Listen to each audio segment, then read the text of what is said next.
গণতান্ত্রিক আন্দোলনের দাবিতে সক্রিয় ব্যক্তিদের গুম খুনের শিকার হতে হয়েছে কয়েক বছর ধরেই।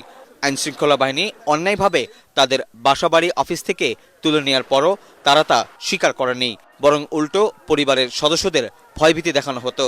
এরই ধারাবাহিকতায় জুলাই আগস্ট স্বৈরাচার সরকারের পতনের দাবিতে ছাত্র আন্দোলনে নির্বিচারভাবে হত্যা করা হয়েছে নানা বয়সী মানুষকে।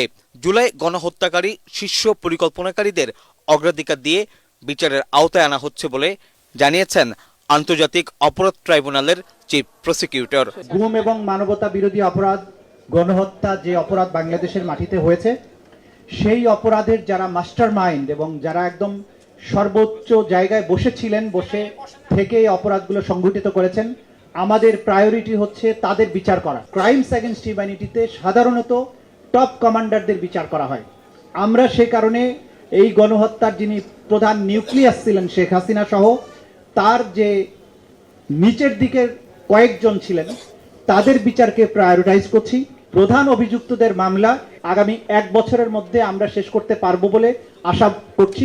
অনুষ্ঠানে রাষ্ট্রের শীর্ষ আইন কর্মকর্তা জানান, আর কেউ যাতে নির্বিচারে মানুষ হত্যা করতে না পারে সেজন্যই জুলাই গণহত্যার উপযুক্ত বিচার হতে হবে। গুণ খুম হেফাজতে ইসলামের 5ই আগস্টের শাপলা চত্বরের সমাবেশে হত্যাকারীদের বিচার করেই 2025 সালে বিজয় উৎসব করার ঘোষণা দেন আইন উপদেষ্টা। বড় ধরনের গণহত্যা বিচারের জন্য যত রকম প্রচেষ্টা দরকার আমরা অবশ্যই গ্রহণ করব। আমরা আগামী বিজয় দিবস গণহত্যাকারীদের শাস্তির রায় সেলিব্রেশনও করব। বিগত 16 বছরে যে পরিবেশে হত্যা করা হয়েছে, যে পরিবেশে গুম করা হয়েছে, নির্যাতন করা হয়েছে, আমরা অগণিত সাক্ষী পেয়েছি। আমরা প্রতিশোধ নিতে চাচ্ছি না। কেন বিচার করতে চাচ্ছি? আগামী প্রজন্মকে ইতিহাসের একটি দায় থেকে মুক্ত করতে চাচ্ছি। আইন উপদেষ্টা আরো জানান, তড়িঘড়ি করে